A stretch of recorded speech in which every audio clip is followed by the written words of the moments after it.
Okay, so good evening, good morning, depending on where you are now. So I'm Li Zhenxi. I'm a professor and also the chair of the Department of Global Health Policy and Management in the Tulane University School of Public Health and Tropical Medicine. And I'm the hoster for today's presentations for the COVID-19 outbreak modeling and the resources. So I'd like to give you a little background about this project. This is a kind of joint project by the scholars and professionals from the Centers for Geospatial Analysis at the Harvard University, the Geocomputation Center for Social Science at Wuhan University, the China Data Center, the Spatial Temporal Innovation Center at the George Mason Universities, and some other very important like China Data Lab, and also some sponsored by one of the insurance company, Taikon. And I'm also president of the China Health Policy and Management Society. It is also the co-hosting this event. So I'd like to introducing the first talk for tonight. You can see the screen. This is prediction and roll-off interventions and implication of national lockdowns on the COVID-19 outbreak in India. So the presenters is going to be presented by a team led by Dr. Mukherjee at the University of Michigan, and she, I believe, is the first woman chair for the department, and that's very, very, important to mention in this talk. And then she's going to join two of her colleagues for this presentation. So without further ado, I'd like to give the floor to Dr. Mukherjee. Welcome. Thank you, Li Zheng, and thank you, Shumei and Peter and everybody for giving us the opportunity to present our work on India. And thanks to all of those who are joining from all across the world. I can see on the screen different parts of the world being represented, different time zones. So it is 9 p.m. in Ann Arbor. And probably this is the latest seminar I have ever given in my life. So that is an interesting experience, but I'm really looking forward to this experience. So we present this work. We have always presented this work as a team, because this was a truly teamwork. And I want to share a little bit of the history of our team. So we started working on this project on March 16th. That was the first day of the stay-at-home orders in Michigan. And many of us were very worried about the world, what's happening with COVID-19, particularly about our parents and loved ones in India. And we saw what has happened in Wuhan, what was happening in Europe, what was exploding in the United States. At that time in March, India only had about 500 cases and 11 deaths. But still, we wanted to do something. So we wanted to repurpose our anxiety into something meaningful. So we formed this team, and this is primarily from University of Michigan. And fortunately, at that time, Peter Song, my colleague, who gave the first talk in this series of lectures, and his graduate student, Lily Wang, were really working on the model for China and the ESIR model that you're going to see. So we had those tools nimble. So we worked on a team together to produce this work, and to share the team spirit, we take turns in presenting this work as well. And we called our group the COVID-19 to emphasize that we are working on the crisis of virus in India. And as I said, that before I begin this talk, this is a very unusual talk for a statistics audience, I feel, because so much of statistics and data science are now ingrained into public health, healthcare, social support, financial crisis. So it's an integrated picture as we think about COVID-19 as the generational defining crisis of our time. But I wanted to take a moment to thank all the healthcare frontline health workers who have been taking care of COVID-19 patients across the world. Hats off, and thank you very much. So our work, as I mentioned, that this started as a very unusual format. So as an academic, I have never really published in non-peer-reviewed journals. So our modus operandi usually is that you have an idea, you work on it for months, and then you submit it to statistical methodology journals. It takes months to review, and then you ultimately see the publication, and it may be 2 years after you started a serious idea. But here there was pressing need to get the message out. So our team really worked relentlessly, sleeplessly for 3 days in order to produce a report which was released. So we started on March 16th. We released the report, as you can see, on March 20th. And since then, we have written several Medium articles. And I strongly encourage one of the success of these projects is really on the app, which updates daily with the model projections at covid19.org. And then our paper actually appeared in the special COVID-19 issue of the Harvard Data Science Review, which is a fantastic issue with wonderful contribution on a holistic approach and treatment of COVID-19 from a data science perspective. And so I strongly encourage you to look at that. And with that, today our presenters are going to be Devashri Ray from Johns Hopkins University. She's an assistant professor of epidemiology and biostatistics. And then Rupam Bhattacharya, who is a graduate student in Michigan. Max Salvatore, who is an incoming graduate student as a research staff in my lab in University of Michigan. And then I'm going to come back and synthesize some of the work as well. So I hope that you find our presentation interesting, and I look forward to the conversation and the discussion as well. So over to Devashri. Thank you, Brahmer. So, the first part of the talk, we will be talking about, the forecasting that we did even before the lockdown was announced in India. And then we have done some post-lockdown analysis forecasting. We have talked about, we'll talk about strategic vision about how to come out of a lockdown. Next slide, please. And so, as Brahmer mentioned, when we started this work, we had about, a few hundred cases, a handful of deaths. And the first Medium article came out on March 20th. And, at that time, we have seen how the disease has, is progressing in every other country, and it took everyone by surprise. We were used to a linear way of life, and suddenly we were exposed to exponential growth. And we were particularly worried about India, although at that point of time, we only have, a few hundred cases. And that's because, we have, several vulnerable subpopulations in India. We have a large number of Indians belonging to risk categories that have been identified for COVID-19. For example, hypertensive people or people suffering from cardiovascular diseases, diabetes. There is a large number of uninsured people, old people. And then on top of that, in India, we have a very fragile healthcare infrastructure. There's less than one bed per 1,000 people, at most 60,000 ICU beds with one ventilator per 2 ICU beds. So when we were seeing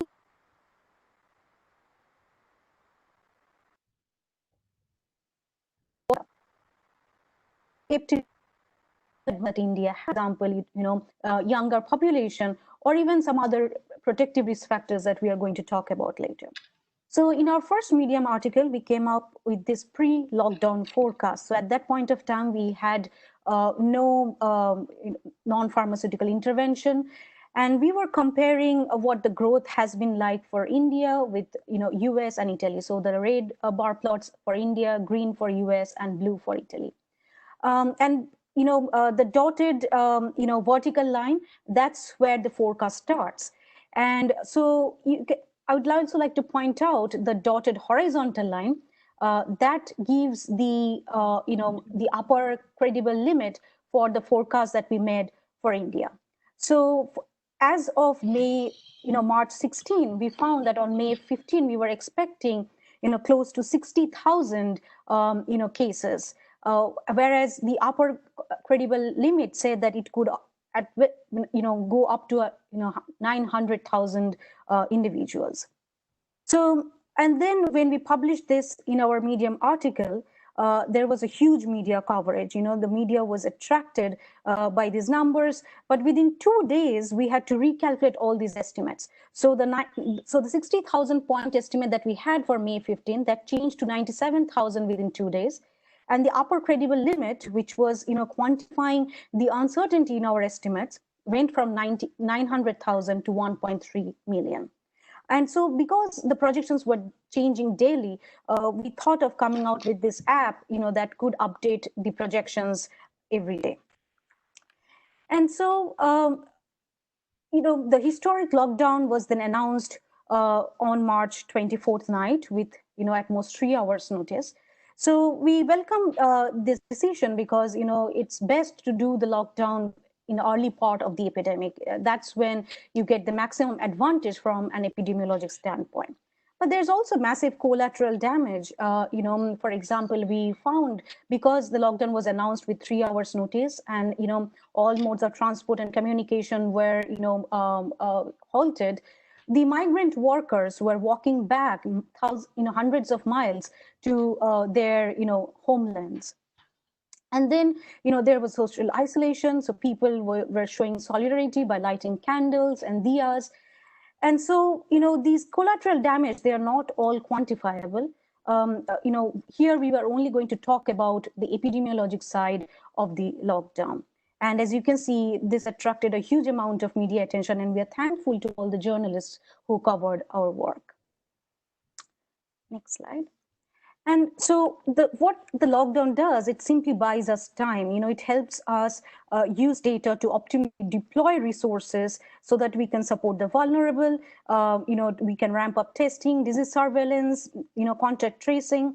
And it requires a huge amount of public and government partnership. And we require long-term strategies, in a continuous fashion instead of discrete short-term tactics.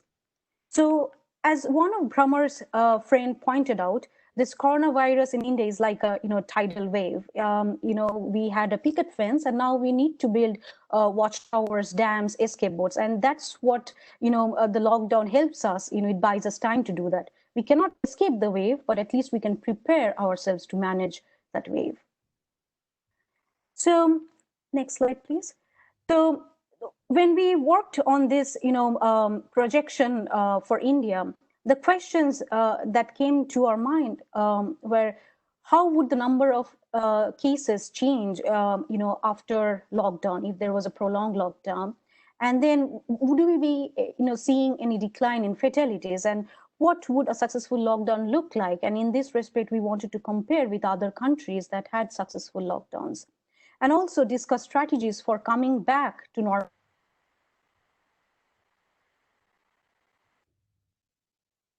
And next slide, please. So we will now look at other countries, other places that have successfully implemented, lockdowns. For example, we first look at Hubei, China. So why do we look at other countries? Because we cannot perform any randomized experiment to see or to compare the effects of different non-pharmaceutical interventions such as lockdown. But then there is a natural experiment that is going on around in the world, and that's why we're trying to look at different countries. In Hubei, China, we see that lockdown was in place on January 23. And within about 2-3 weeks, we see a sharp decline in the number of cases, and then with a lag, a decline in the number of deaths as well. Then we look at South Korea. There we see that the number of cases suddenly start rising around mid-February. But around that time, South Korea took extensive testing and contact tracing program and emphasized voluntary, social distancing and self-quarantine. Without any lockdown, again, we see that within 2-3 weeks, there is a sharp decline in the number of cases and fatalities.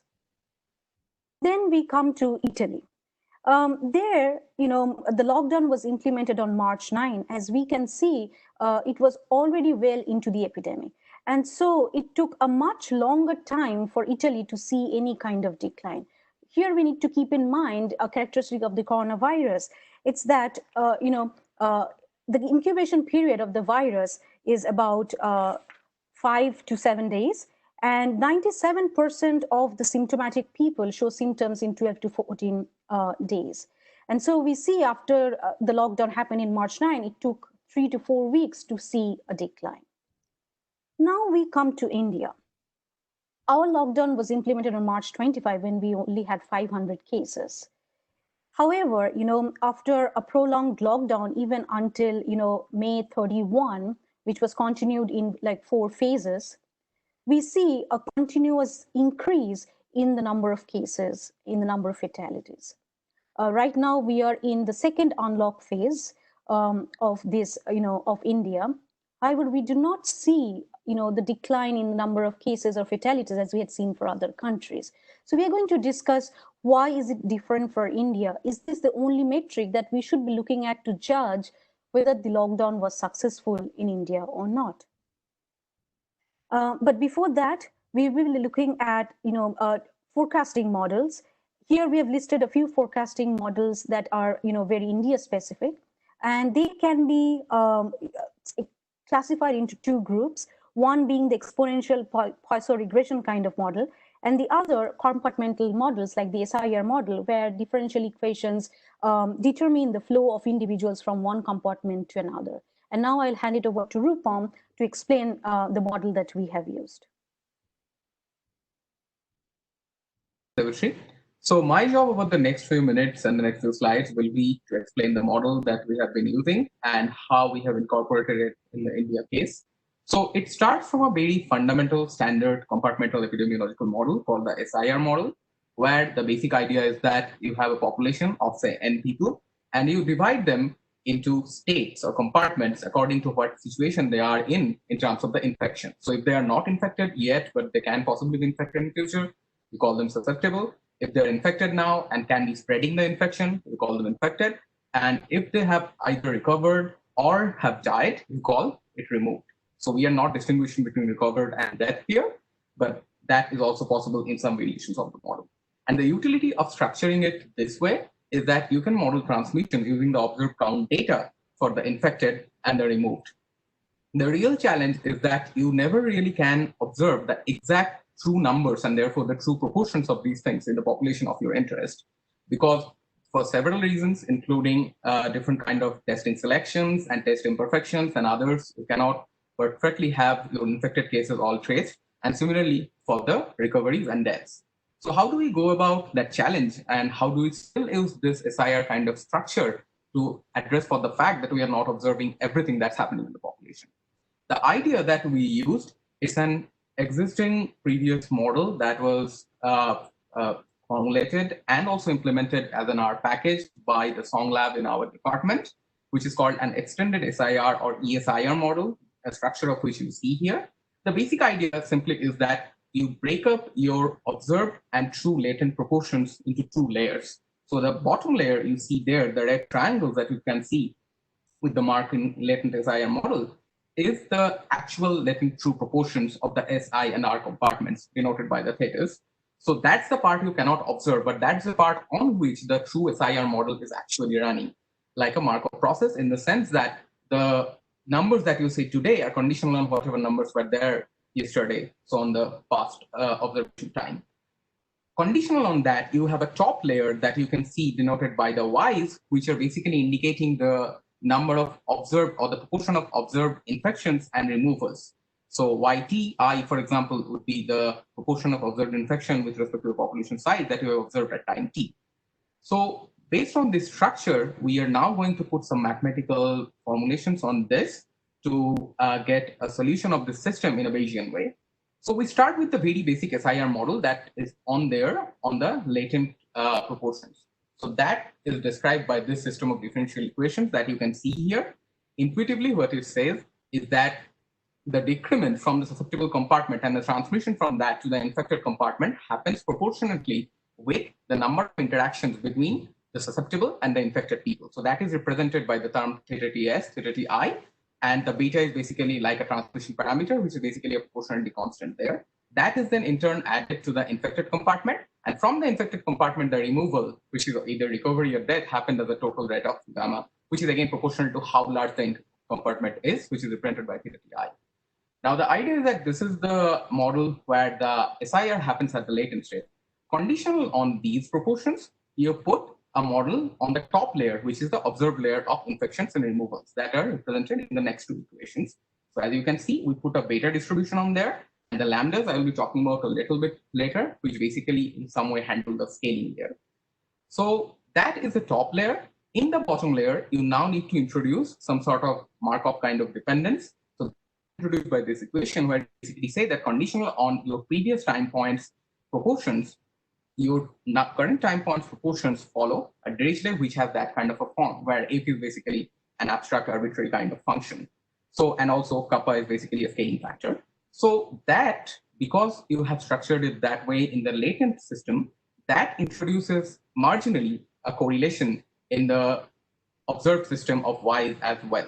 So because we do not know what f is, we need to estimate for that, and that can be solved in a discrete differential equation kind of approach, which we have not described here. So basically the model, to sum it up, has two layers. One is the compartmental specification conditional on the latent proportions for the observed proportions, which is the top set of equations, and the bottom set of equation on the latent proportions is what defines the autocorrelation in the entire system. From here, you can extract one more parameter of interest, which is the ratio of the transmission from susceptible to infected and from infected to removed. So basically beta by gamma. So if you go one step further, you will get something called the R, or the reproduction number, which is represented by beta by gamma. And that can be an effective or a time varying thing, or you could also look at that at the beginning of the pandemic. In that case, you would call it a basic reproduction number. So next slide, please.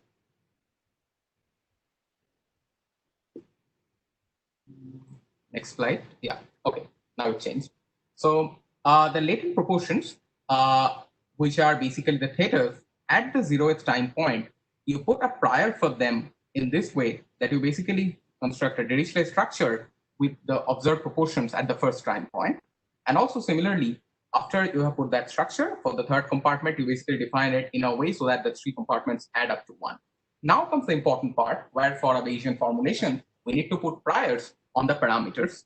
So we first think about putting the prior on the R parameter, which is basically the reproduction number, or R naught, which is basically the basic reproduction number. So we put a log normal distribution, and you can see some fractional numbers there. But what that means is that the prior mean of R naught will thus be set at 2. And that is really specific to the region of interest that we were looking at, because we were looking at India, and because all the initial studies, including our ones, were indicating that that's possibly a sensible value to use for there. We used a value of 2. So depending on where you were applying this method, you would be adapting that to a different value. Similarly, for the removal rate from I to R, which is represented by gamma, you do a similar log normal distribution, which will set the prior mean at 0.082. What that means is that because these transitions in the SIR setting are happening like an exponential process, so you can invert that to get the average infectious period. So average period of time a person stays in the I compartment. Inverting that, you will get that number to be around 12 days, which again also fits in the group of SARS type virus based on whatever previous studies have been constructed. So again, depending on what kind of a pandemic you're looking at, you can reconstruct and adapt those numbers. The thing is that because R is defined as a ratio of beta and gamma, once you put these two priors, you do not need to specify prior and beta separately. So we more or less have the formulations, except for one additional thing, which will be described in the next slide, which is that I mentioned a few scale parameters like kappa and the lambdas. The idea there is that you put a prior which has large variance and less precision, so that you can tune that with more data coming in. So once you do that, now you basically have a sequence of data that you have observed, and then you have to you want to extend your predictions up to a day. So for example, if you had 10 days of data and you wanted to extend your prediction to 5 more days, your T naught here would have been 10 and your capital T would have been 15. So if you have that kind of a setting, based on whatever observation you have already got in terms of the Y's, what you would do is you take M independent draws from the posterior for the thetas during the observed time period.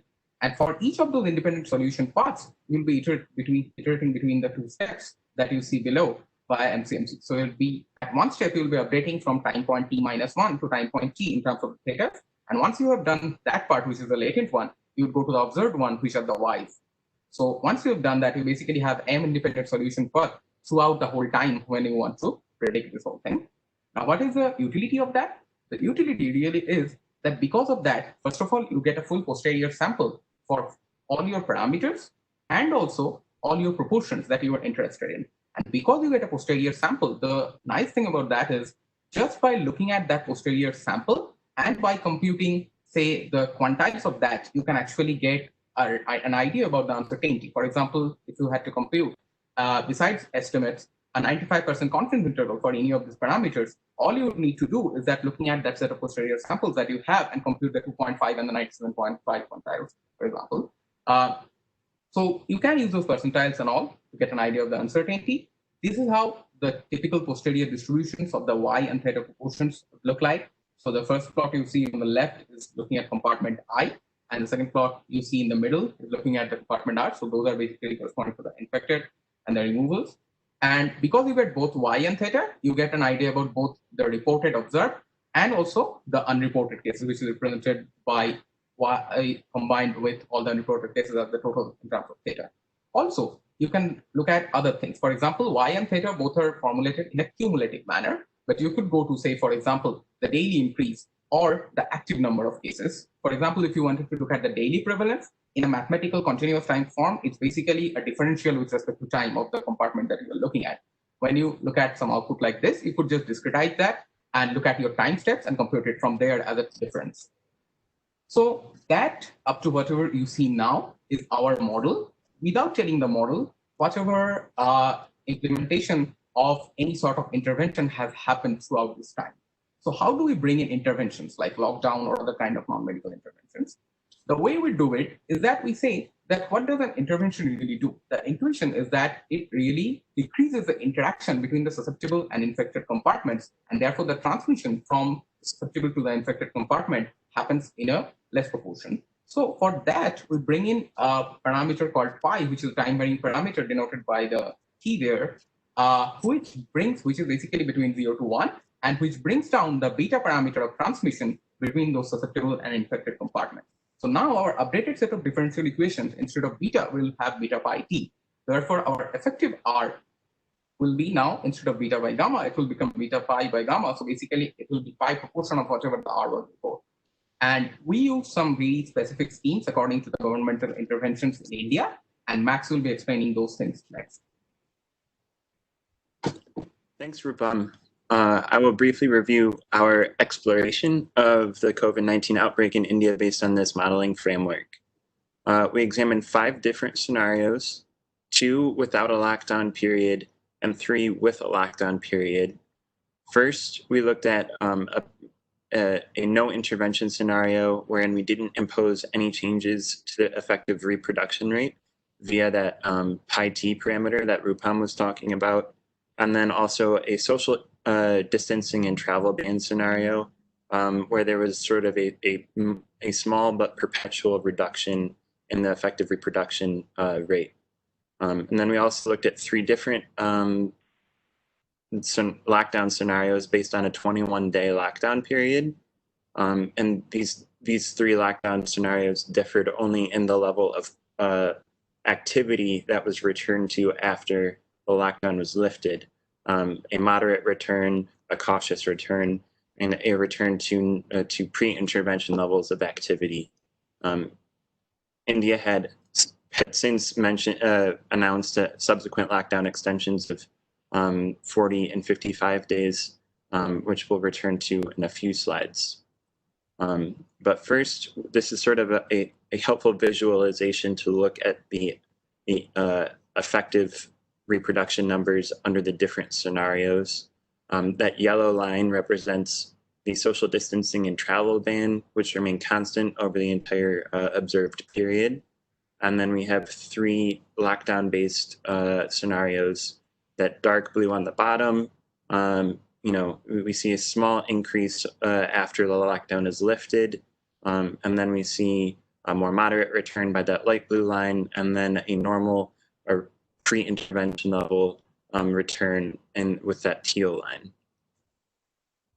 And then these are our short-term forecasting results based on observed data through April 14th.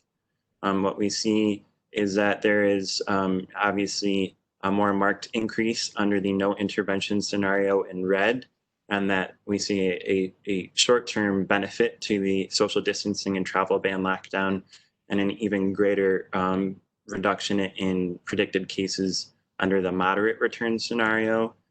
We provide the 95% upward credible limit for that lockdown scenario, which just highlights the high level of uncertainty that is incorporated into these models, particularly the farther out that we go. Looking at that box in the upper right, we can see some of the estimates on April 30th under the three different scenarios that are presented in the graph. As we can see, now that we have obviously observed April 30th, that we underestimated the number of cases on April 30th under that lockdown scenario, but it is well within that upper credible limit. And then on the next slide, we present some of our longer term forecasts. This is looking at the number of incident cases under the four of the scenarios, the yellow line representing the social distance and travel ban scenario with the constant effective reproduction rate over the observed period. And then again, the three different post-lockdown activity levels. Cautious return obviously would be, we see the lowest predicted number of cases over the time period, and then a more moderate return. And then we do see under all three lockdown scenarios a short-term benefit compared to the social distancing and travel ban scenario. But we see that if after the lockdown is lifted, activity returned to pre-intervention levels, that we see that benefit kind of disappear altogether. Whereas under the other two scenarios, we see that benefit maintained over the entire time period. And then on the next slide, we also looked at the length of lockdown. So again, the initial lockdown was announced for 21 days, and then was extended to 40 or so days, and then 55 days. And as you would expect, that the longer that lockdown period persists, the greater the benefit that you see. We do see that the peak is obviously occurring earlier in these shorter lockdown periods. So we're kind of seeing that nice flattening of the curve that everyone talked about in terms of these non-therapeutic interventions. But again, we do see some marked decreases in the expected number of cases over the time period.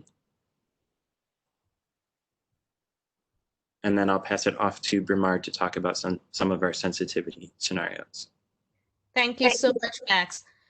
So what we have seen so far is a mathematical architecture so that we can model interventions. Couple of takeaway points from this modeling exercise is that you are really hypothesizing what is an intervention going to look like.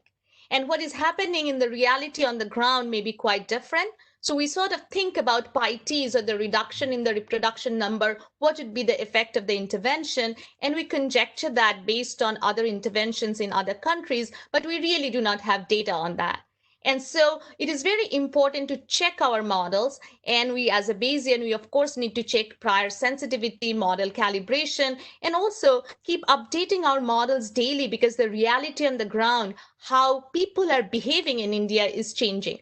So what we did was actually several sensitivity analysis. One is that we already heard that case reporting is not accurate because of testing and also discrepancies in terms of collecting data. In India is a very heterogeneous system. So different states have different mechanism. So if the cases are underreported by 10 times, 1 out of cases are 10 cases are reported, what happens? If actually, instead of thinking of India as a system, if we really think about big metros and the infection is concentrated, what happens? And also we vary the prior on the basic reproduction number. And what we see is that underreporting, of course, estimates your absolute prediction. Case clustering, of course, affects your predictions as well. The prior mean or R naught also changes. So if you see the predictions on the absolute scale, they are changing. What we notice about the model parameters, particularly the basic reproduction number, that's relatively robust until we change the prior mean for R0 at 4, which is really pushing the data.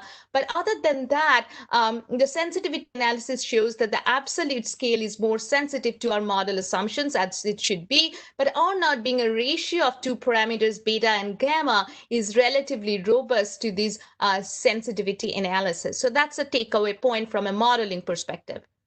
And the second thing we really want to emphasize that our sort of like academic style is that write this model, and you can see the data we are presenting right now is April, but I'm going to show you where India stands today in the last few slides. It's very important to update the models. So if you look at this bar graph, you can see that if you use data up to April 1, April 7, April 14, and this is the observed data. So we continuously underpredict with these models, and as we calibrate them with more and more data, they get closer to the truth. So this is an extremely important thing. We have seen that the models are failing, huge projection, because the reality on the ground is changing, and we have to automate that. That's a learning lesson for us through this exercise.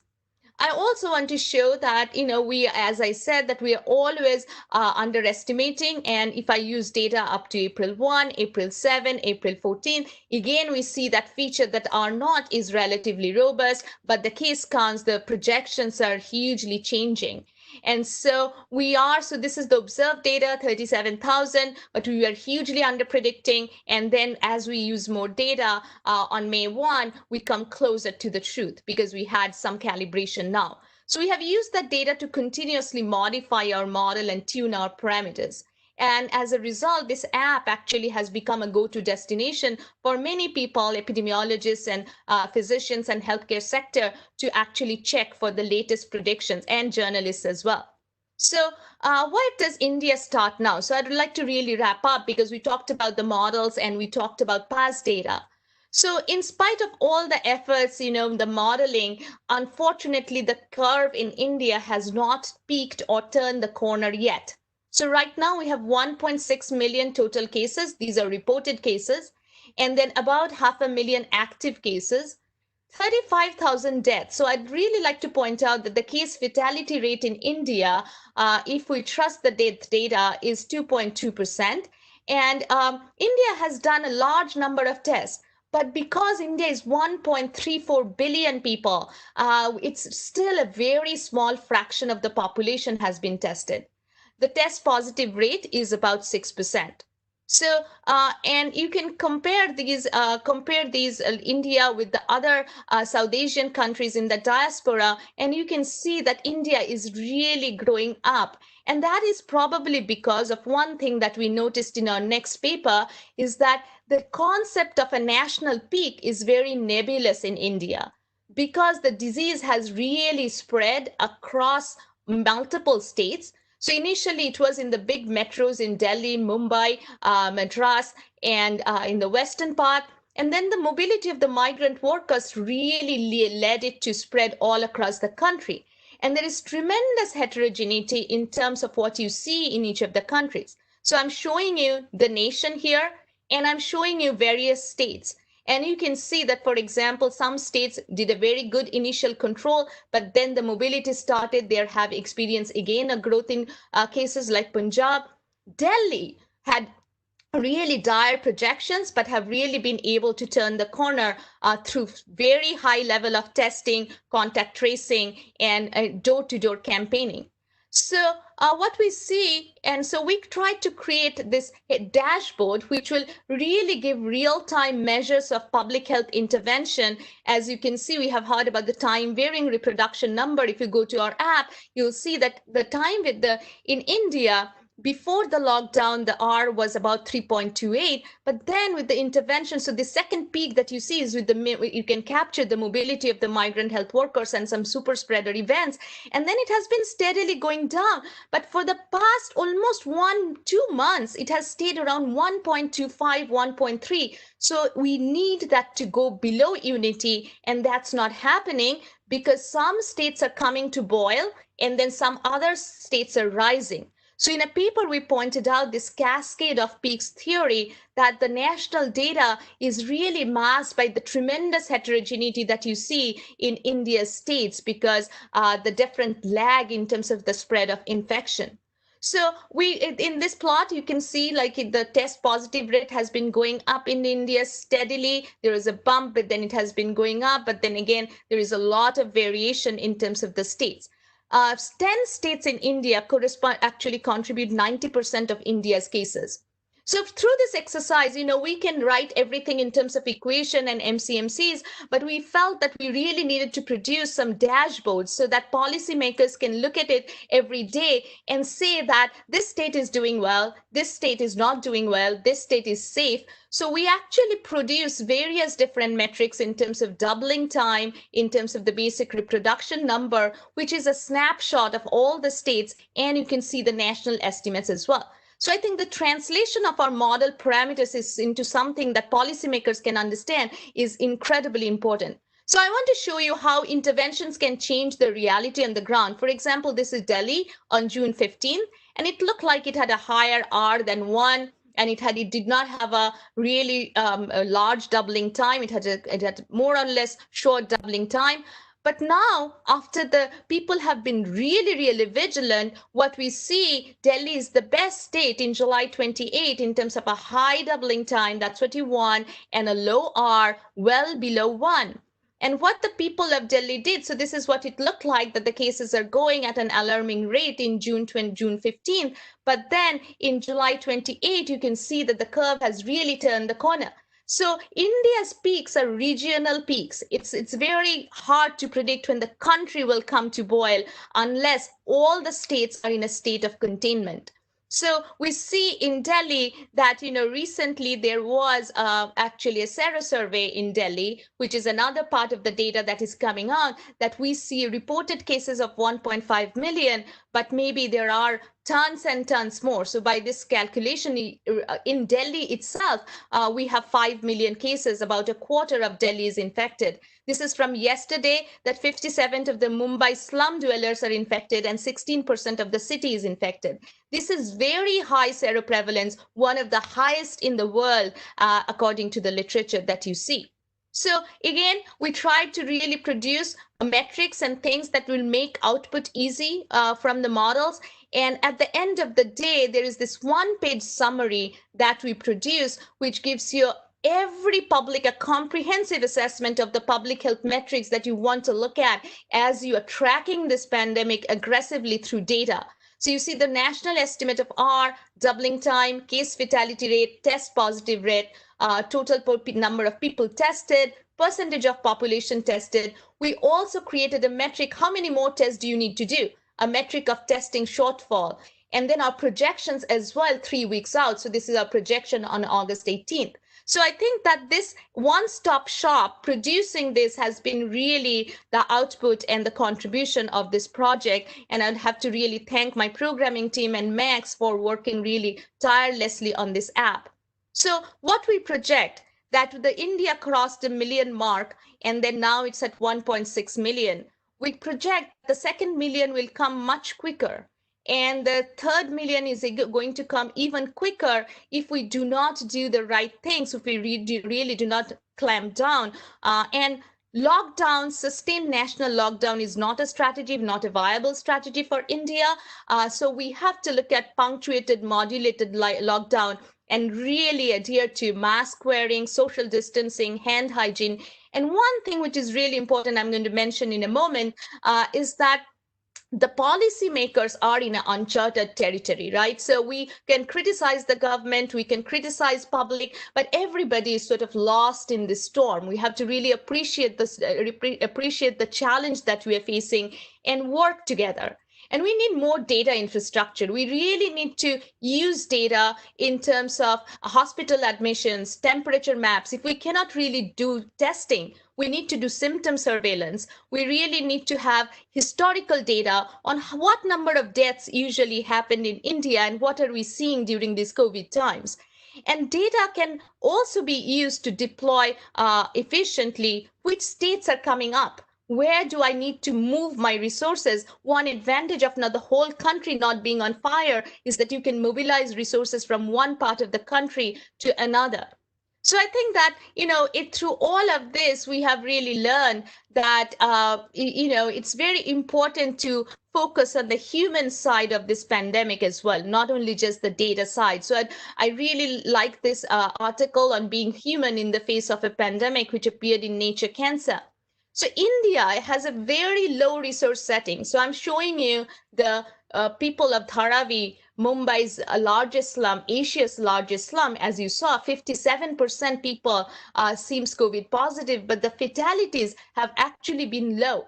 And the people of Dharavi, you can see their approach. They're trying their best. Here you see the temperature gun, wearing masks. And so I just want to mention, and on top of everything, there is a cyclone in India. There is a natural disaster. So you can ask the question that how can you do social distancing when all your staff is going to blown away in floods? So there are bigger humanitarian crises going on, and a holistic approach of the treatment is really, really needed in India. With that, I'd really like to end on a positive note, on a more artistic note, that human spirit is very important in this pandemic. And as data scientists, we'd like to really say that we are humanitarian data scientists. We're all going through very difficult times. But we take comfort in the words of this Austrian poet, Rainer Maria Rilke, who said, "Let everything happen to you, the beauty and the terror, just keep going. No feeling is final." And as we have seen that in World War II, Spanish flu, the humanity has really faced lots and lots of crises, and science and innovation has really progressed at a wartime speed in order to rescue us from this crisis. So I'd like to hope that a vaccine is in horizon. I'd like to hope that the people of India and the government are going to really defeat this virus and minimize the loss of lives. And we are going to come out of this as best as we can possibly be. So with that, I'd like to thank you for your attention and happy to take any questions and look forward to the discussion.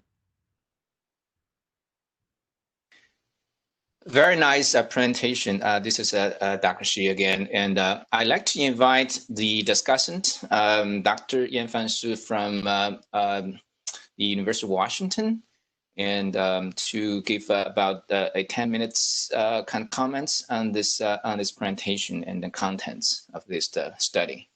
Yanfan, are you ready?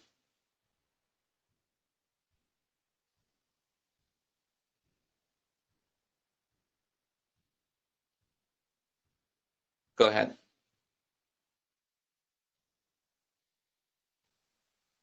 Thank you, Dr. Shi. I really enjoy the work done by the team in University of Michigan. And can you hear my voice and see my screen? Yes. Okay. Beautiful. That's good. One sec. I think currently there is some technical problem. Okay. First of all, thank you again for all of 4 presenters. That's a really extensive effort to predict the COVID-19 pandemic in India.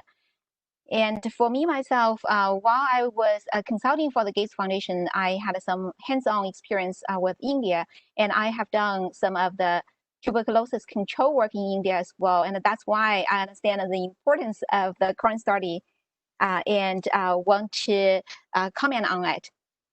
So within 10 minutes, I want to cover those 5 aspects in terms of the importance of this study, scientific rigor, policy impact, media coverage, as well as illustrating this as a successful example from preprints to peer-reviewed manuscript.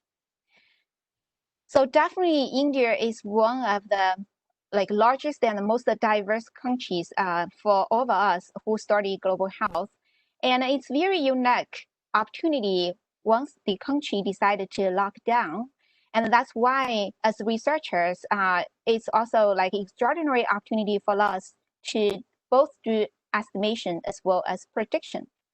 For example, in the presentation, we heard that for Delhi, that's the successful example to reduce R0 below 1. And we also see the challenge in the slum in Mumbai, where maybe there are around 1,000 people share the same restroom. And that's why, like for India, it's very, very challenging to really do good work in terms of prediction, both for the country average as well as the diversified state situation. And we all understand from the presentation that in the study by the team at University of Michigan, they use the SIR model. And here I also summarize other like 5 very popular and well-received models in the United States. And for the majority of them, they all use the SIR, which is quite similar as SEIR model. And then in terms of the duration of their prediction, so for example, for the IHME, which stands for the Institute of Health Metrics and Evaluation at the University of Washington.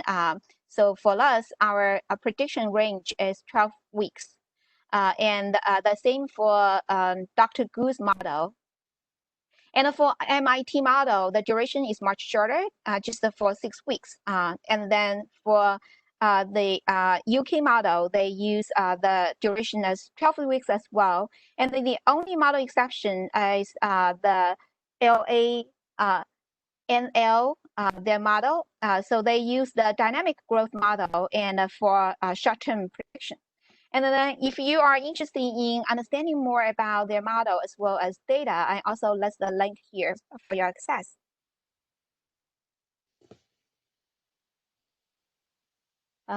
It's frozen again. One sec.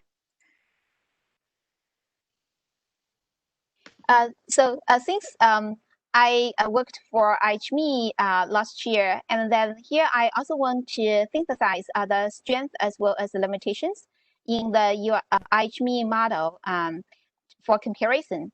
So for IHME, it's one of the early starter in prediction of COVID-19 starting from early February. And currently it's covered almost all of the countries over the world. And IHME, they do have the prediction for India, but currently it's not released on the website yet. And then IHME also provided a subnational projections for 8 countries. It's very interesting that, like for the IHME model, actually they are currently taking into account of the variation in age structure, which is really a key driver for all age mortality. And they also keep the system very dynamic in order to accommodate new information demands. So early, like in February and March, there was almost like daily updates and then shifted towards weekly updates. And I'm amazed by the University of Michigan team that currently you have the most current data for India, almost a daily update. And then in my understanding, like for all the model I mentioned in my previous slide, including the University of Michigan model, it's first wave estimation of the pandemic. I think that's one of the limitations for most of the model currently we are aware of. And then for IHME model, they use observed pandemic curves for COVID-19 death in the countries such as Korea, China, and the United States for estimation and prediction.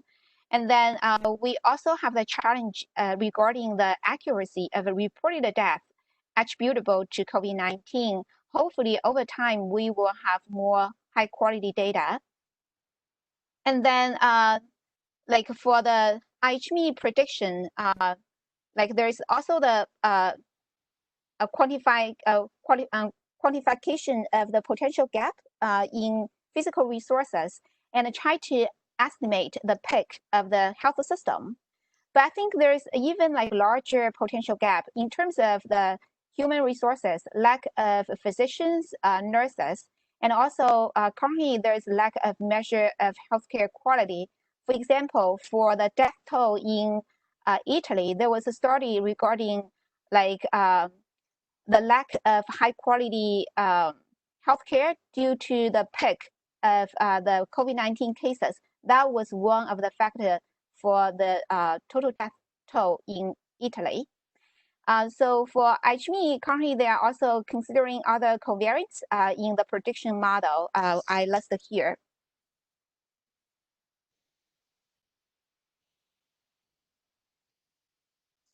Somehow my computer is very slow today. As the presenters mentioned that I really like the feature of having the dashboard for policymakers.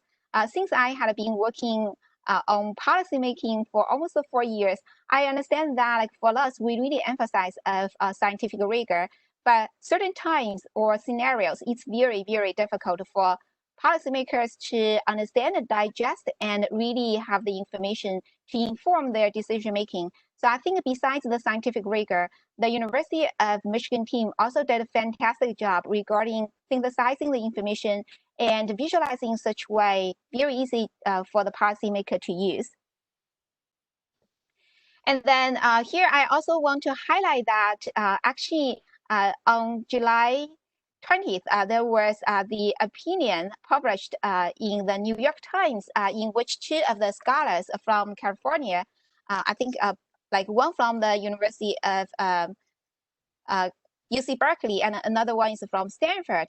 And they make a very important point regarding preprint, which we also like discuss a bit regarding the pros and cons, because on one hand, we really have the like real-time data as well as like the research concept and the preliminary results from preprints.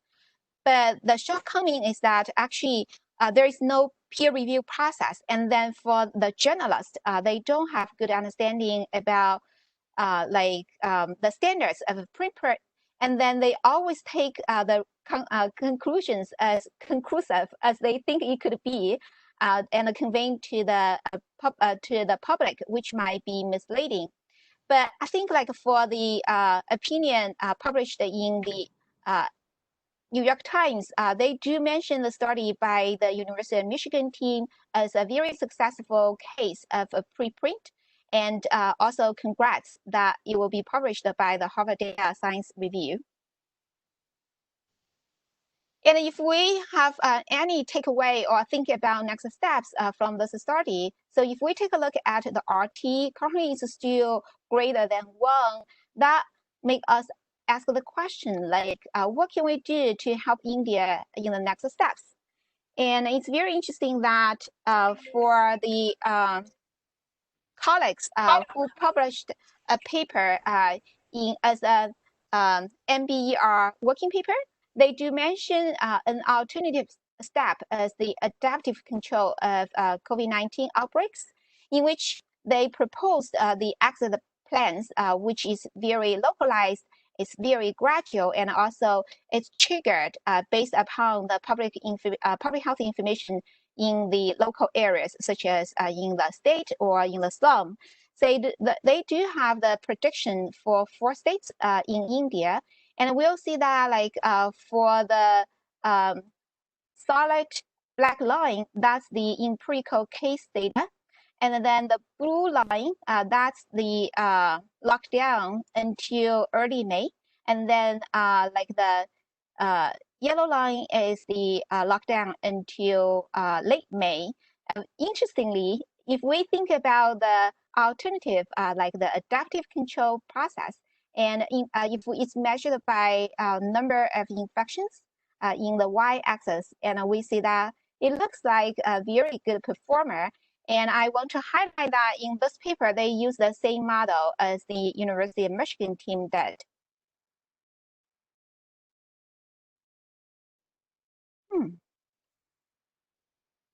So I think those are the major points I want to share. And then if you are interested in the working paper, here is the citation. And then I also feel like very happy to review the COVID-19 site prepared by the Michigan team. Especially, I encourage you to read their trilogy. It's a kind of interesting story which they draw in the pre-lockdown term and within lockdown, as well as kind of thinking about unlocking the lockdown. So it's fantastic work. Thank you.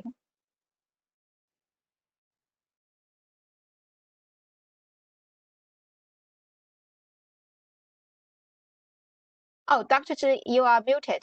We cannot hear you now. Sorry. Hey, I'm so sorry. I just thank you, Yanfan, for your discussions and then make key points. I know that we only have like 1 hour left, and then we're supposed to move into the next calls. But I just reading the chat room. There's one clarification questions which on the slides number 31. Okay, so actually I have the same question. Why these normal slide number 31? Yanfan, would you mind? I will stop share. Dr. Mukherjee, do you mind that, this last slide, 31? Well, 31, basically, with why the normal is lower than the travel ban plus social distance in the, I think it's a right-hand side of your plot. So basically, it's kind of tricky. So that's a 31. If you can find your slide number 31, if you look at compare the normal and then the travel ban plus the social distancing, and then You're muted.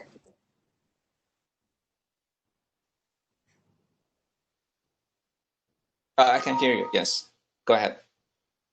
So can you see my slides now?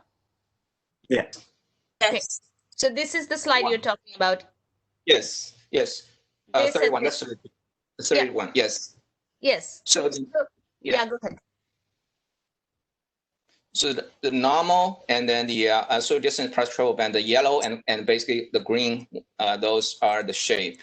There's one obviously is, yeah. Yeah, so the couple of things. One is that somebody else asked, what does it mean to be cautious returns? What does it mean to be moderate return?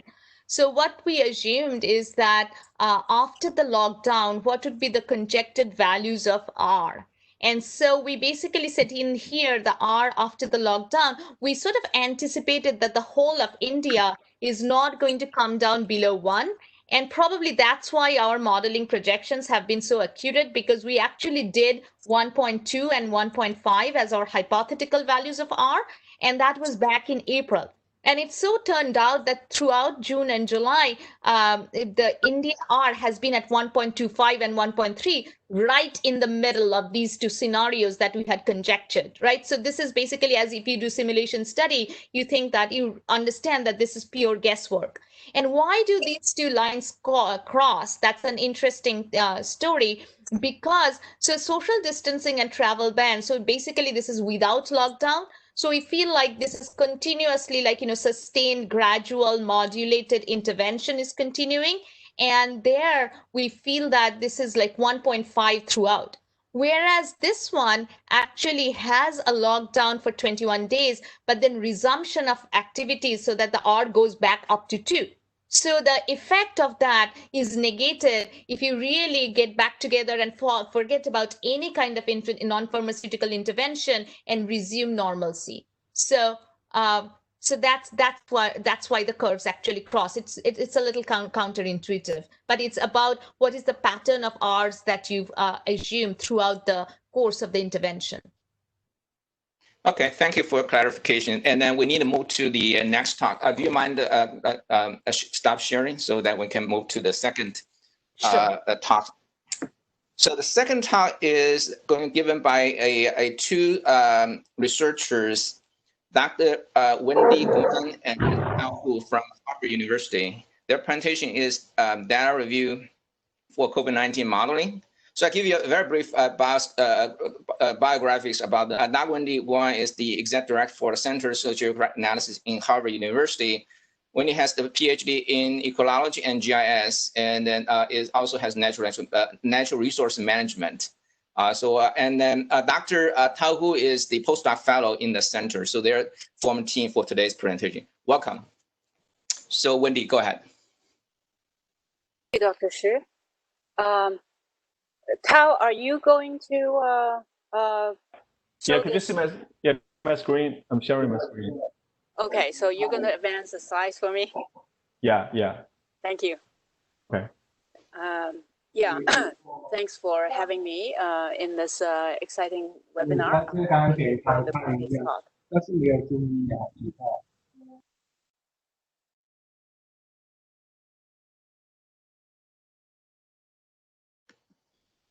Winnie, go ahead. You may open your mic, turn on your microphone. Oh, I'm sorry. I thought I had turned on. Let me start again. It's good. Yeah, go ahead. Yeah. Yeah, I thought I had a conversation with Tao already. I don't know why it got shut down again. But There's some noisy there. that's why. Yeah. Okay. Thanks again for having me. So I will talk briefly about the background of our research at Harvard Center for Geographic Analysis. This is a teamwork in collaboration with China Data Institute and with Wuhan University, as well as the NSF IUCRC Spatial Temporal Innovation Center, collaborating with also George Mason University. So you can see a long list of participants here. So next slide, please. Our team was assembled actually before there is a pandemic. This is a project with the mission to build a cloud-based geospatial data analysis platform for gathering, managing, analyzing, visualizing, and sharing geospatial data and knowledge. So it's sponsored by the NSF Foundation and in collaboration with, as I mentioned, the previous list of organizations and also data providers and software providers as well. Next, please. So the project was to address the challenges of collaborative research. The objective is to resolve the issue of researchers having to handle licensed data, restricted or sensitive data, data with very large size, hard to handle, right? How do you effectively use this type of data? And also, when you have to assemble all the analytical tools, where some of the licenses and maintenance and operating system requirements are complex. And also when you do your analytical work, right, you can be, one researcher can be producing valuable knowledge, but then they are not easily discoverable other than through your paper published. Your analytical process may not be replicable easily, reused by anybody else. And others may not be able to expand on what you've done.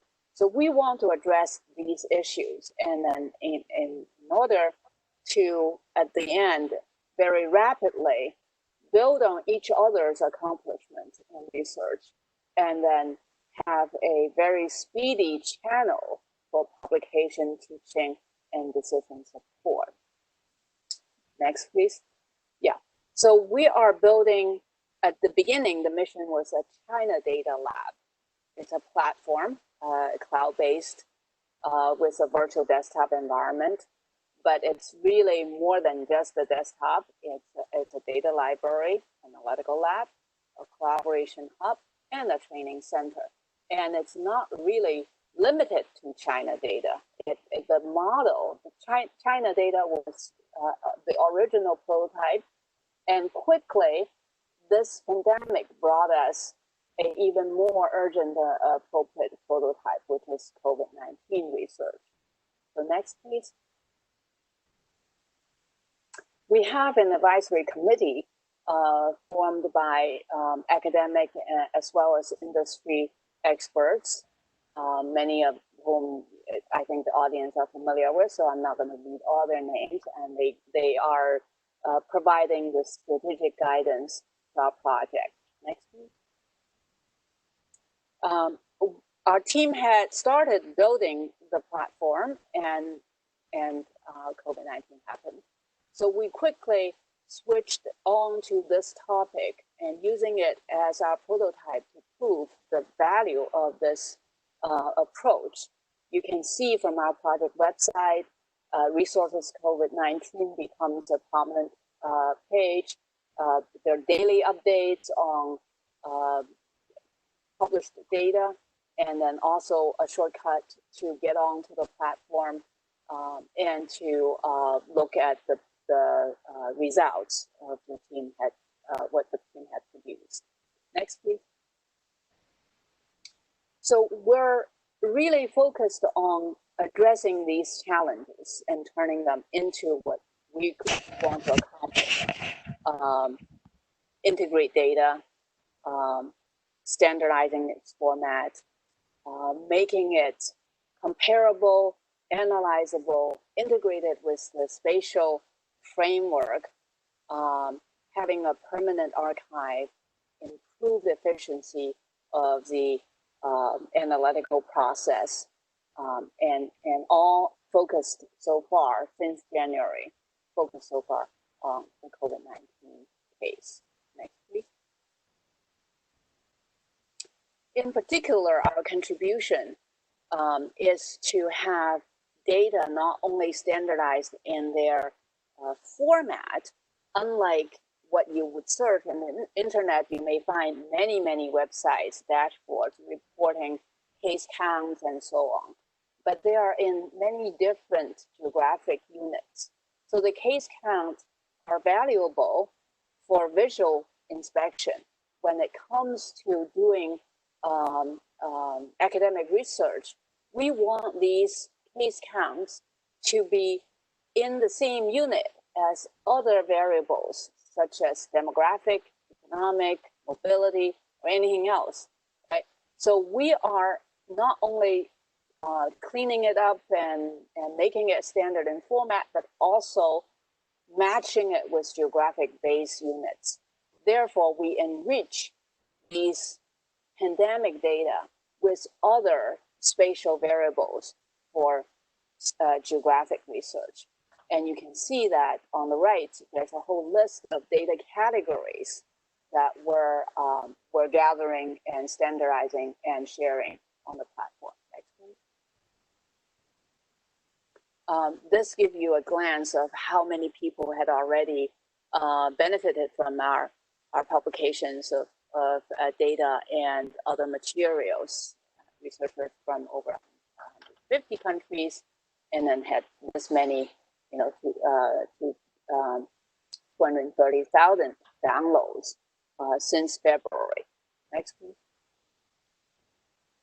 If you come to our the cloud-based platform, this is what you will see. You not only access the data, you also access a rich pool of analytical tools, but in addition to that, you also get to an archive of analytical workflows. These workflows are published work by other researchers, and we replicated their methodology and made them a click away, so that you can come in and look at how they had used the tools and the data and constructed their model and did their analysis.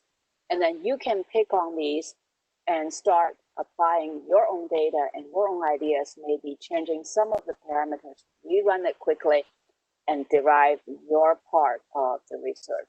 This is a jumpstart platform.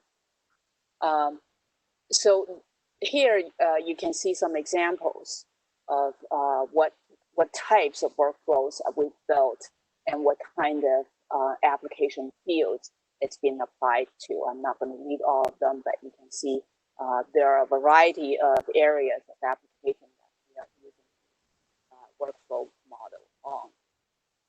And the results had expanded our efforts tremendously. We've received additional funding from NSF on rapid response to COVID-19. Our team had published a number of papers already. Some are also preprints, but some are already out in journals. And the data sets are also, and the publications are cited in large numbers. Next.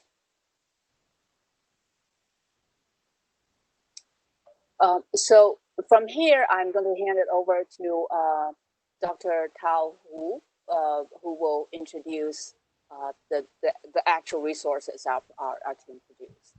Thank you. Thanks, Wendy, for your introduction of our project. And next, I will go over the data overview of COVID-19 modeling. So it will have several parts. The first will be the categories of models and what kind of data are used in these models. And second, it will be the details of different data sources used in the models. And third part is about the benchmark data sets we try to create on the Theta platform, and also several models that we have been replicated based on the workflows. So for the COVID-19 models, it can be categorized by different perspectives.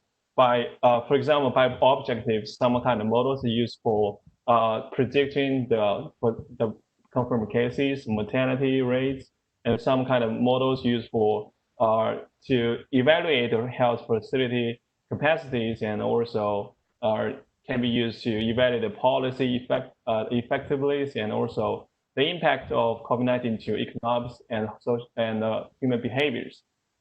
By the methodology, the models can be classified to the epidemiology, such as the ESIR that the UM team just presented in the previous presentation, and also some other models like HS model, machine learning models, and regression models. So this is listed in the CDC website. Actually, these are the models that have been reported to the on the CDC website. And this you can see here the models. Most of them use the SCR models, and several of them use agent-based model or machine learning models. And based on this, we summarize what kind of data are used in these models. And so here are several examples. These are data sets used for different models. So like the AHME, the COVID scenario pipeline from Johns Hopkins University, and also Georgia Tech have two models here. So these four models, they employ the cases data, including the confirmed cases, also like the death cases from Johns Hopkins University dashboard, and some of them from the USA Facts. And besides the cases, the data they also involve like the mobility data sets and also some census data sets.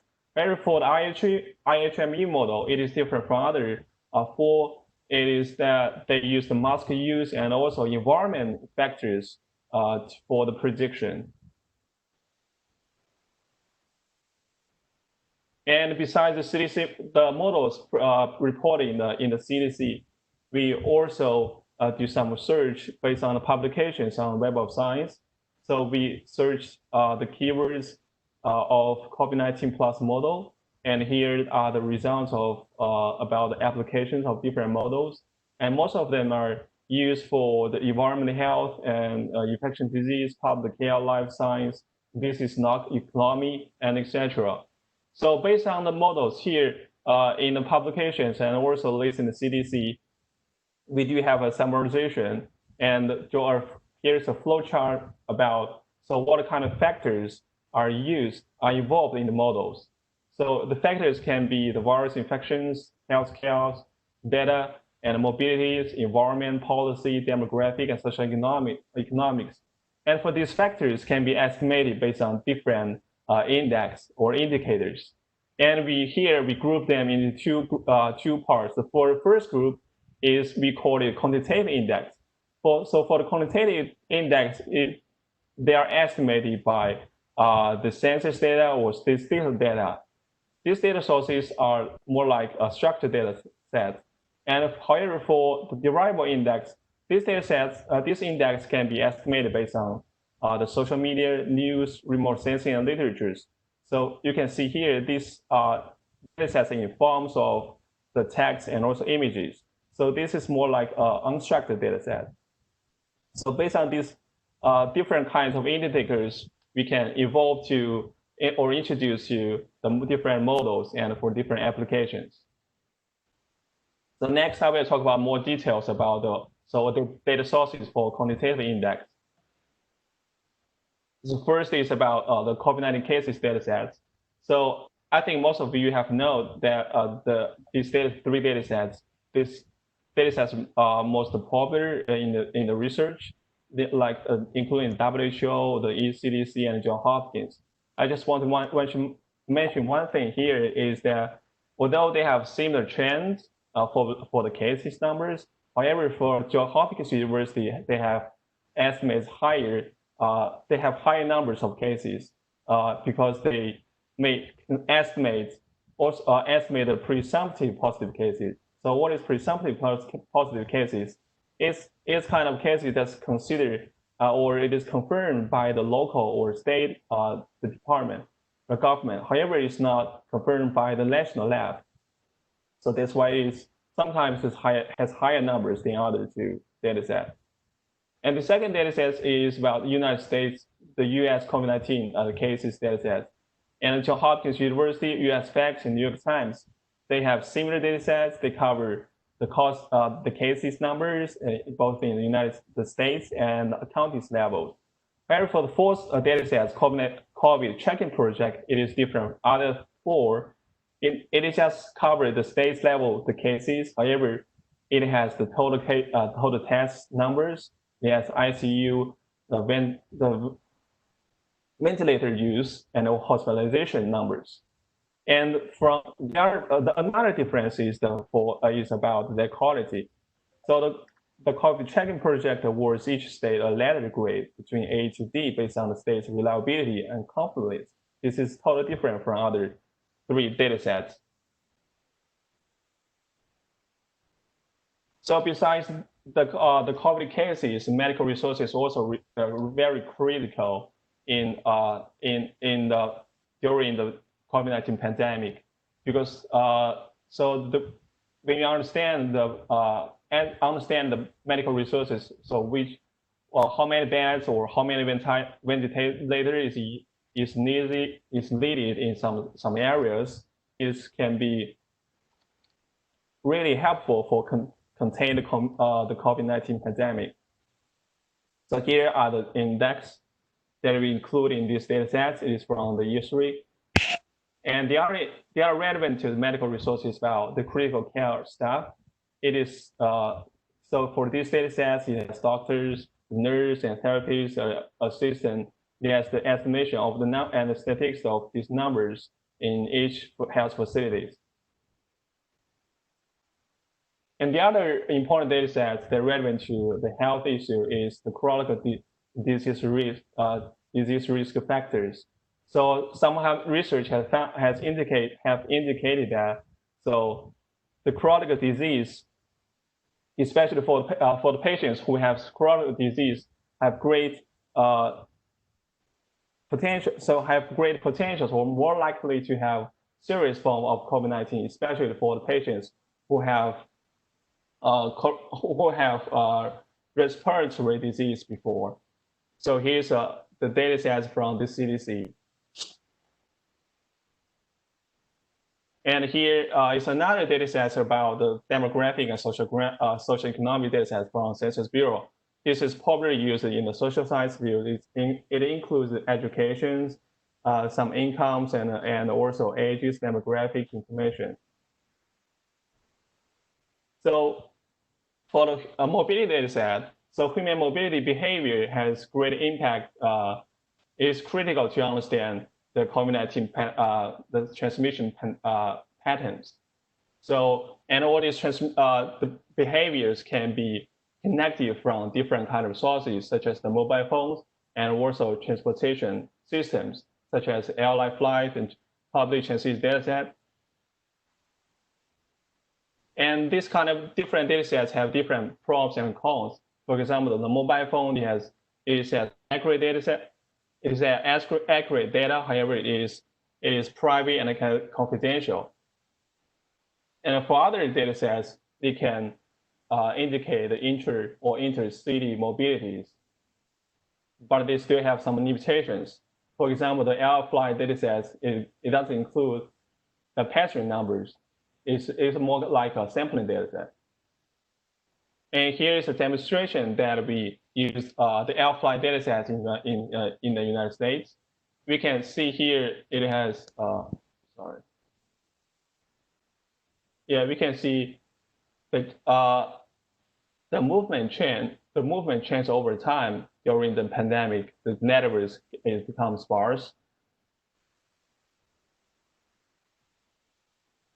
So besides mobility from transportation system, we also have some other data sets relevant about the social activities, because such as the Google and Foursquare and SafeGraph, they have mobility reports. The reports indicates the human movements change over time, just across different places, such as retail stores and some pharmacies and workspace.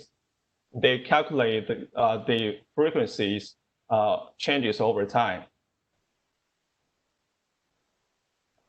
And here's this also the pros and cons of these different data sets. For the Google, it's global-wide, it's in single file, it's easy to download. And for others, the Foursquare and SafeGraph is hard to get the data. And next one is about the mobility index. So for mobility index is more like a summarized estimation based on the traffic data and also mobile phone data set. So they use different algorithms or methods to estimate the metrics and also create an index. And one of the most popular mobility index used in China is the Baidu Mobility Index. It can estimate the inter or intra-city mobility index. However, it is not available after May 7th, 2020. And for other three data sets, it is just covered the United States area. And these three data sets does not include the intercity index. So it's really important if we have more. Some other data sets can calculate the intracity index in the United States. They'll be more helpful to understand the transmissions between the states or between different areas.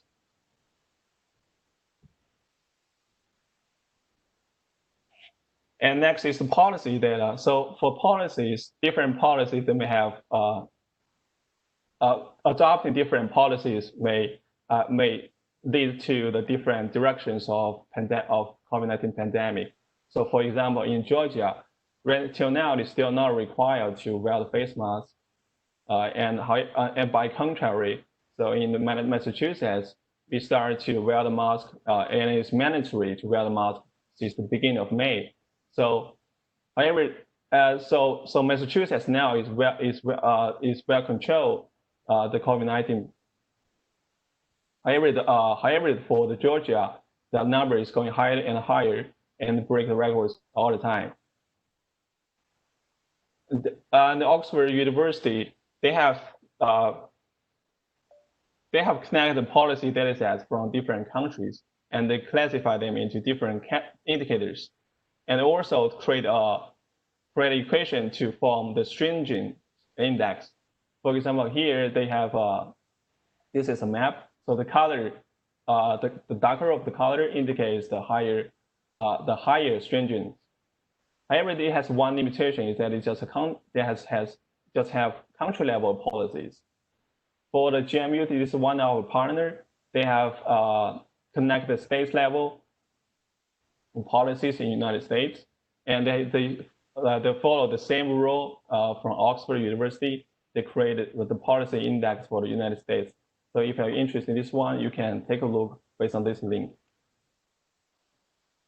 And for the environment data, it is also very important in some and widely used in models, because at the beginning of pandemic, some kind of research have indicates that the high temperature or humidity has close relationship to the transmission of COVID. And here are two data sets. One is from LOAR.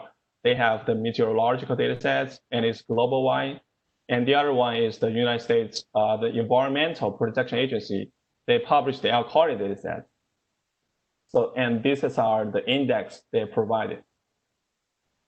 So next, I will talk about the data sources for derivable index. So as I mentioned, the derivable index, and most of them are from the unstructured data sets, like the social media trends data, global news, remote sensing images, and also literatures. So I give there's an example. This is these two images is generated by University of South Carolina, and they actually this map is created by geotagged tweets. So they have, if in day 1, day 2, the user, they change the location or change the cities, they will create a link here. So, and here is like all the collections during 1 day. And you can see here, so from the beginning of March until 24th of March, the population movement is clearly a dramatic decline, especially in the United States. So based on the geotech trees, we can use this data set to estimate the mobilities, the intercity or intercountry mobilities, and also intracity and intra-county mobilities. And we have connected two kind of different geotech trees. One is from New Delhi. This data set is started from March 20th. However, there's some gaps in this data set. It means there's some kind of data missing here in this data set. And the other important geotech trees is connected from our center. It's Center for Geographic Analysis. And we started to connect the geotech trees since 2012. And we also have published the COVID-19 data sets based on by query the keywords, the corona and COVID in March and April. So right now we are still doing some work to want to publish more data sets relevant COVID in the near future. And next one is about the trends data. So for the trends data, it is from the Google search engine. They have analyzed the top trends based on the search queries. So for example, on the top, on this one, this is there are 5 different kind of keywords or queries on the Google search engine. One, coronavirus, weather, news, music, sport, and sports. You can see here. So the red curve, it goes start to climb at the end of February. It is consistent with the facts. The outbreak of the United States start from the March.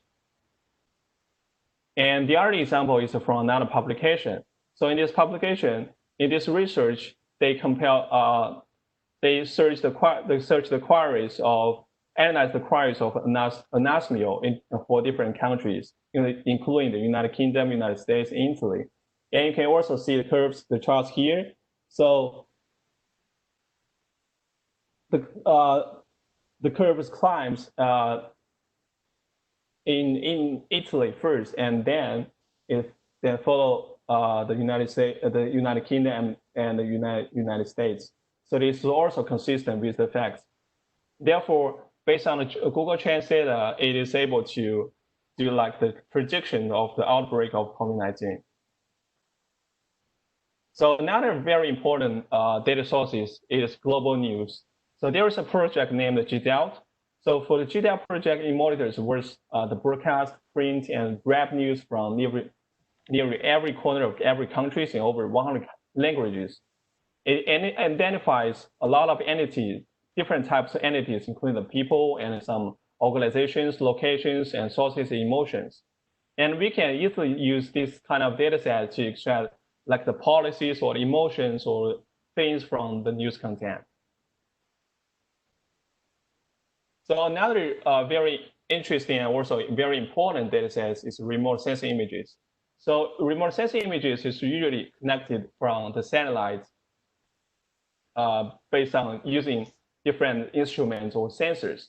So different instruments or different sensors on the satellite have different applications, different usage.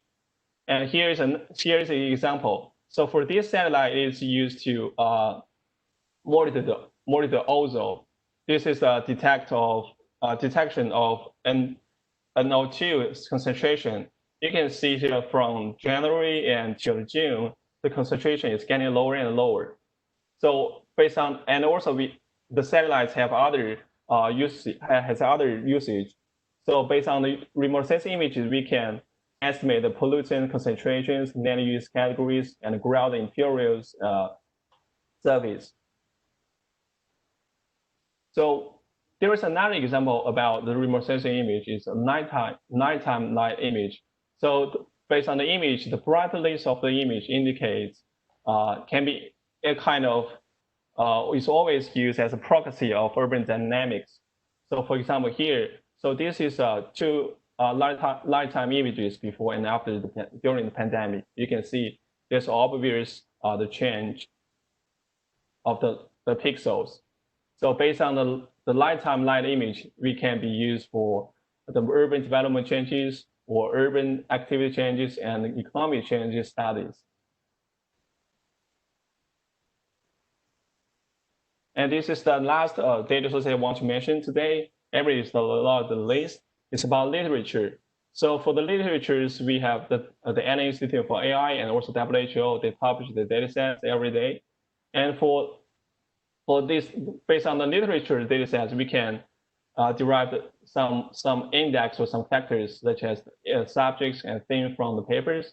And more importantly, for some public health studies, they always use the meta-analysis to estimate some index based on the previous studies. This is really important, especially for some kind of situation we are not able to get some data or we are not able to estimate some variables. It is really important based on literature data. And here's other resources, other data sources using the models. And so here's the list that we have, the data sets that we have connected, including our China lab and also GMU team. So we are working together and collect a lot of data. So this data, as Wendy just mentioned at the beginning, we are not just connect all the data sets to the cloud platform. We also do the standardization. We also do the integration based on the base map to make sure that this data can be comparable, can be associated with each other. And more importantly, so we want to use this data set. We want to create benchmark data sets for the COVID-19 modeling. Actually, this is a kind of advocates proposed by Professor Peter Song in our first talk. He wants us to create a benchmark data set for any kind of for the modeling. So each model can use the same data sets, and the models can be comparable. And secondly, we want to build a COVID-19 models based on the workflows for the replicability, reproducibility, and extension. And third, we want to the platform also provide the data and want to provide the data models and tools together, so users don't have to go anywhere, go other place. You don't have to go other place to connect data or find the tools. They can just work in one space, just work in one environment to do everything. And finally, we want to build a kind of ecosystem for collaborative research, educating, and training. And these are the models that we have been created or have been replicated on the CDL platform. And this is one of the example. So one of our team member, he has replicated ESIR model, so provided by the University of Michigan team. And he also do some extension based on the model. He considers some spatial and temporal constraints or some factors in the model. So based on this workflow, you can see here it's really easy to follow up the step-by-step, and it's easy to replicate the process and also do the extensions. Even though you are not familiar with programming or coding, you can also run the workflows and implement the workflow, implement the whole process.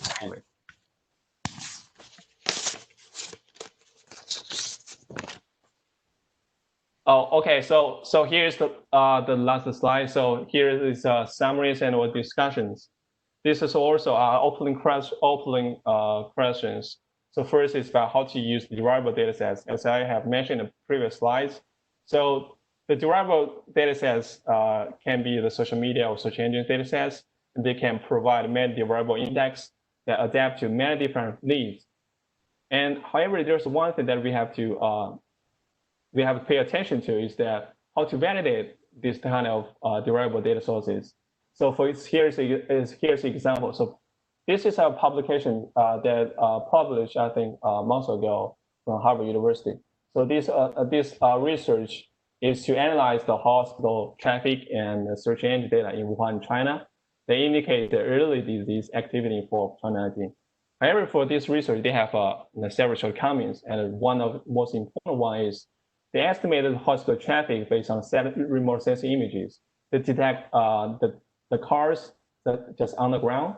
However, there's a very important limitation here is, so for most hospitals in the in China, they, especially large hospitals, they have underground parking lots.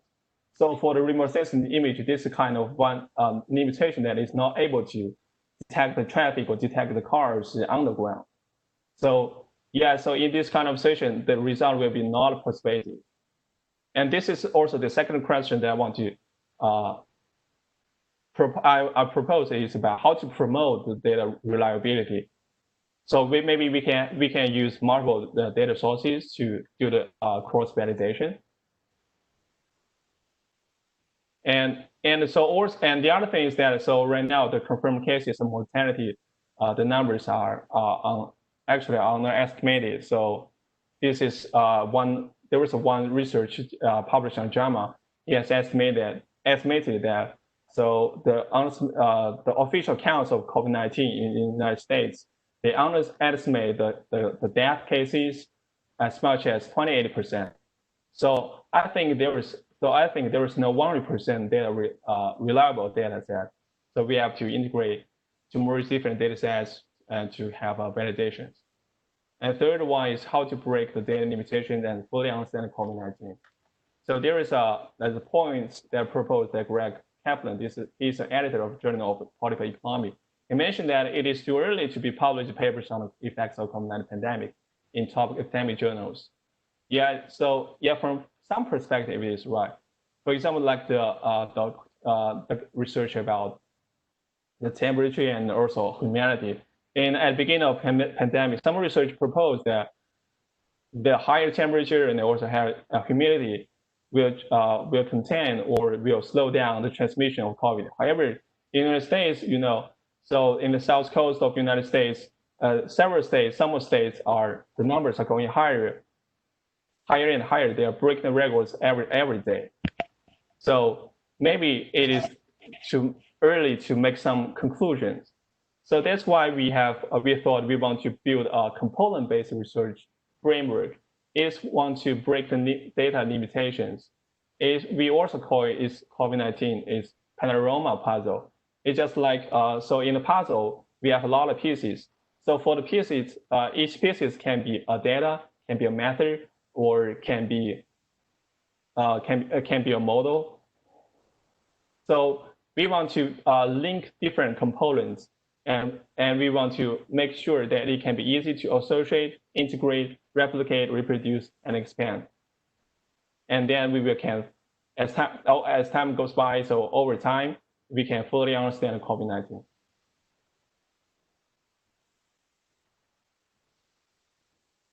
And here are the data references that I mentioned in this presentation. And we also have some list of references here. And I want to thank our collaborators in the COVID-19, the data collections, and also the Harvard Dataverse team and our CVT team. Yeah, thanks.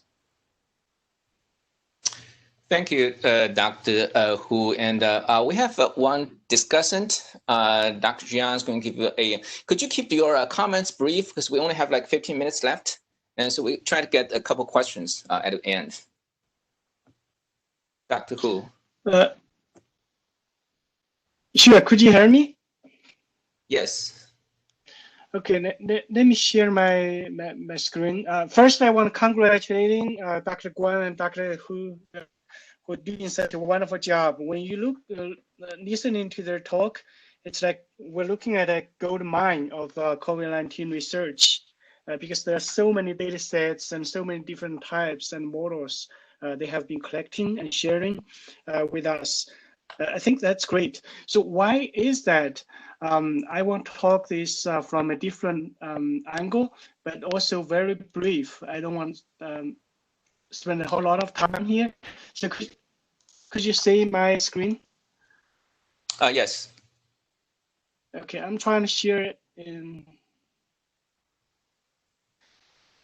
Okay, yeah, so I want to look at from a broader perspective, why are we doing this? Collecting the data, doing the modeling, answering this from 6 Ws. And we know that it's a global challenge. It touches on almost every aspect of our life and of what we do. For example, from medical services, from the cases, and to the social indications and human dynamics, economics, environmental and climate, and also on policy and administrations. Almost for every one of these, Dr. Guan, Dr. Hu, they have been collecting data sets and sharing that, and also provide some examples. So, which is really a very broad. I think it's a good mine for understanding and researching on the COVID-19. But let's come back from why are we doing this? What kind of questions do we want to answer? So first, obviously, is what? What are we trying to do?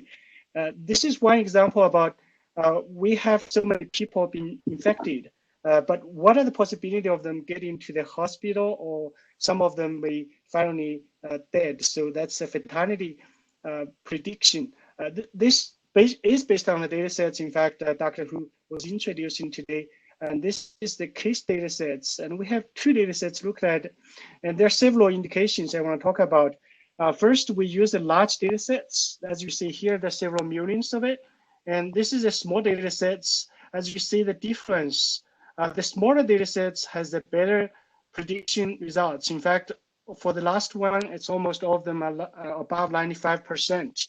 So the indication of this is the quality of the data sets is really important. And the variable we collect is also very important. So those 2 are quite important. What are we collecting? The quantity and also the variability. I think that's very important. Another part is that when are we going to deal with this?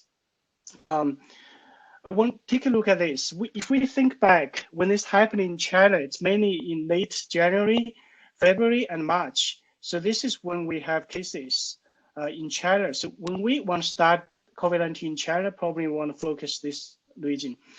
But if we want to go to start, let's say in the United States, and it's always coming up, and even now it's still going up. So now we probably want to start from mid of March. And all these data sets, in fact, are collected and shared by the team that Dr. Guan and Dr. Hu is working on. I think that's great. So this kind of research is very easily done by visualized by the data sets that they collected. So to answer when and where we can use the data sets they collected. And also when those data sets are collected, it's really not only by us, also for different countries. As you see here, there's about more than 30 countries. The data sets are collected, and there's more than half of the countries in the world. The data sets are being processed and collected and will be shared with the community. So that's great from that angle. Another part, this is also the last one, and which leads to several issues of modeling, is that what and how. So the question is that could we open the campus and school system in the fall semester so that we can still have students coming back? There's a lot of issues to that because the parents and the teachers, they're pushing the students back to school because of the health of their mentality and also physical. But on the other side, we're experiencing the pandemic. So there's a lot of data sets we need, a lot of models we need to be collected and also integrated. This is an initial part about the campus simulation using the risk. If we add on some kind of policies, what kind of risk level are we going to get? And what is the zone of uncertainty here? So this part is the initial using the ABM and the mobility of the data sets, and also using different models to visualize the results. But this is not enough. In fact, we need to consider more, like Dr. Hu was talking about, workflow chaining. And we need to use those readily available modules to piece together so that we can integrate, for example, the population density in the building. Probably for this, we need the building internal modeling structure to fit into the answering this question. And also the percentage of students how many of them are returning to campus? We need some kind of geospatial or geo data model to help answering this. And another question is that, do we have masks or low mask policy? So this should also be modeled and fit into the entire system. And there are many other parameters we need to put in, and we need those data sets to be collected and to be fitting into this. It's fortunate that from Dr. Hu's introduced and Dr. Guan's work, there's a lot of these data sets are already readily available there. So the last is who's going to collect from whom? In fact, everyone should be contributing to this. I'm especially glad to hear that Dr. Hu was talking about from the CHAMPS group. We're talking about producing a training data sets or some kind of validation data sets for the research. I know that from this series of talks, we have been talking about modelers from the field researchers, but from another angle, with the development of computing and AI, especially with the big data. We see that big data from Dr. Hu's introduced today. We could have using machine learning to do the modeling part. So in fact, in that kind of modeling using machine learning, almost everyone can contribute to that. And this is to show that we have about several hundred people helping with the work from all over the world, and every one of them are contributing to that. In order to get a good results, in fact, we need many people to collaborate and coming together to work together on this.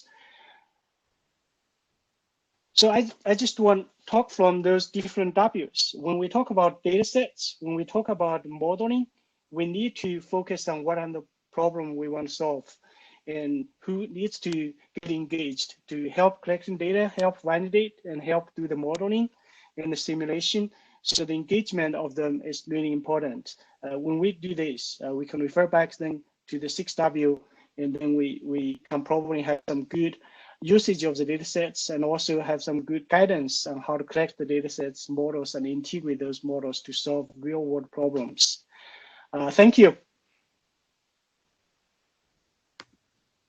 Thank you, Dr. Yan, for your comments, and then get some insights into the data resource available in the CDL. And we have about 7 minutes left, and I'm not sure if Dr. McCready, your group is still there?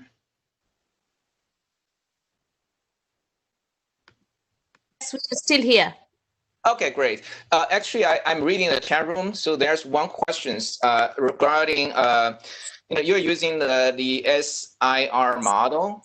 And then one comment is saying that why not have a missing E, the exposure? So any thoughts, any insights, your model does not take into the exposure as one component? Yes, so that is that's also a learning lesson. So initially we used the ESIR model because we were really borrowing tools from Peter. And Peter did not consider E compartments. Of course, I did not consider E compartment because Peter has to be a superset of me. Peter is more knowledgeable than me. So, but then we realized that predicting the asymptomatic, so actually the ESIR model, actually the extended SIR model can predict the true number of cases by those latent thetas that we talked about. It's a different strategy to get at the same thing, the asymptomatic or the true number of infections, because you assume them to be latent, and the Y's are realizations that you're observing. But from an epidemiologic perspective, building in testing and the E compartment is actually very important. So Chaolong Wang's work and the Shihong's work on the Sapphire model, which has a pre-symptomatic compartment and a hospitalization compartment into the SCIR model. So our later work actually does consider the E compartment. But both ways, I think we are working on a paper now. How can you compare the number of asymptomatic infections across this different model? That's a very key question to understand. Any other comments from my teammates on this? I think, given the time, I like to leaving the opportunity to the second group. So I was reading the chat room. So there's one question is that, you have collected a lot of the data. And then I think is very about this. So there's a comments important besides the deciphering the like pathophysiology, epidemiology, pathology, all things. So not sure which data you're referring specific. All those information. So I think Dr. Yan has made comments on the potential use in the kind of a framework. So so I'd like to either Wendy or Dr. Hu or Dr. Yan, do you guys mind make a comments that your framework go beyond what you have doing? Is any other use cases in your mind that may be useful for using the CDL data resources? This is Wendy. I'll take it. Okay. I think this spatial analysis applies to many different fields, right? If you take the experience of our center here, Center for Geographic Analysis at Harvard, we support research across the university. So public health is only one area. Of course, it's a heavy area. Another heavy area is in urban planning and design. So our design school, a heavy user of this. If you think about smart cities, think about regional planning. There are lots of spatial data assembly, and then modeling, simulation, and then communication with communities. Even though it's not pandemic focused, very much similar process is needed there. And another is environmental studies, climate change, for example, or disaster response. We have collaboration with the Harvard Humanitarian Initiative. You have emergency response. You have crisis mitigation. All these require quick assembly of many heterogeneous data, and then applying geospatial analysis on them. And then also a lot of the data is big data, streaming data, and you have to quickly derive your knowledge to guide the decision making and so on. So pandemic, again, is only one typical case that we happen to be facing as an imminent threat. Therefore, we use it as an example. But the application of this platform can be applied to anything, economic crisis, for example, right? Where are the labor forces? Where are the supply chains? Where are the business activities? Many different applications can benefit from such a platform.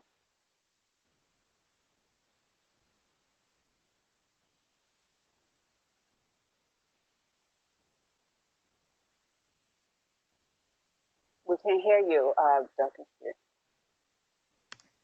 Thank you. I tried to mute myself when you're talking. So actually, I do have questions, and actually, it's a question from chat room. Is that so for India? This is a question for the first group. So if you have a mobile restrictions model for a state with R greater than 1 to a state less than 1, could that be predicted to reducing R in the high R states?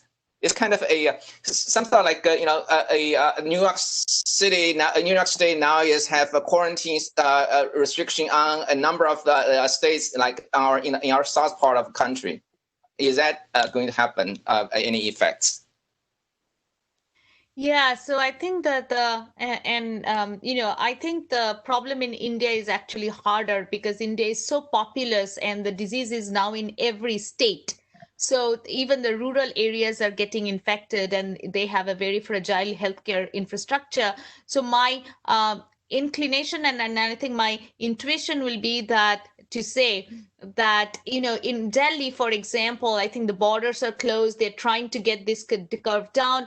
Delhi R has stayed below 1 for the last 3 weeks, which is incredible because the projections were like Delhi will have very huge peak. So I think that things are working. So the role model is probably going to be that, really learn from the states, increase testing, and centralized quarantine is very key, because the Indian households are really like not good for self-isolation. So once the case is infected, to put it out of the household to prevent household transmission and also cluster transmission, I think extremely important for India. So we have learned a lot from success stories, and I think we need to borrow and adopt those success stories in other states where there is an R above 1. It is not just a question of mobility restriction. Thank you. This is very important kind of policy recommendation rather than just kind of restriction in those high R states. So I think we're kind of on the top of the hour. So this is a last a webinar. It's based on modeling the COVID-19 pandemic resource methodology applications. And then I would like to really thank you for all the speakers and the discussants. For tonight's a presentation and then also discussions, and also for all the audience. We have at the beginning have more than 200 people participate in today's today's webinar. So thank you all, and then good night, and then stay safe, and then hopefully we will have more publication from your both groups. Okay, thank you very much, and talk to you later. Okay, take care. Thank you. Thank you. Yeah. Professor Si.